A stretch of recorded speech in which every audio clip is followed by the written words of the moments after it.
Salita dari Universitas British Indonesia. Saya di sini bakal menjelaskan dagu sibu dari insulin. Apa sih insulin itu? Insulin itu adalah hormon yang dihasilkan oleh pankreas yang membantu mengubah glukosa masuk dalam sel tubuh yang digunakan sebagai energi. Apa sih manfaat insulin itu? Manfaat insulin itu untuk membantu mengurangi kadar gula darah, lalu untuk menghilangkan seperti gejala haus, lapar, dan sering buang air. Siapa sih yang membutuhkan insulin ini? Insulin ini yang membutuhkan adalah orang yang punya riwayat diabetes tipe 1, lalu orang yang punya riwayat diabetes tipe 2 yang tidak mempengaruhi dengan pengobatan. Yang ketiga itu adalah diabetes gestasional atau diabetes pada kehamilan.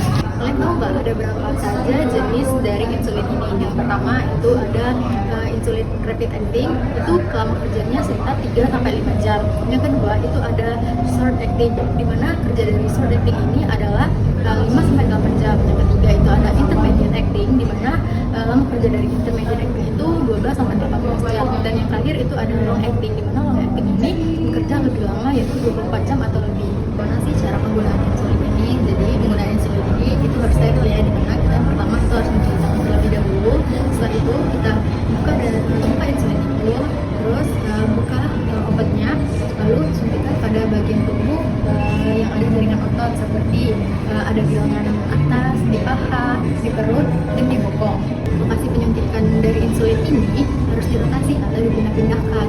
Itu untuk menghindari benjolan dari suntikan tersebut. Efek samping dari penggunaan insulin ini, pertama itu bisa hipoglikemia atau gula darah menjadi rendah. Kedua itu ada kenaikan berat badan, dan yang ketiga itu ada reaksi alergi. Jadi untuk menghindari dari efek samping tersebut bisa digunakan seperti misalnya terjadi hipoglikemia, itu bisa larutkan 1 sendok gula dilarutkan di dalam air lalu diminum untuk menghindari hipoglikemia. Jika terjadi reaksi itu segera ke dokter. Dari penanganan tadi kan sudah diberitahu kalau misalnya terjadi hipoglikemia kita bisa gunakan gula dilarutkan ke dalam air lalu kita minum. Setelah itu dijeda dalam 15 menit. Setelah itu kita kembali cek gula darah. Misalnya terjadi gula darah kita masih rendah di bawah 70 mg per desiliter, di situ kita dapat ulangi kembali dari penanganan tersebut. Nah, sekarang cara penyimpanan insulin. Yang pertama itu insulin disimpan di dalam kulkas ya.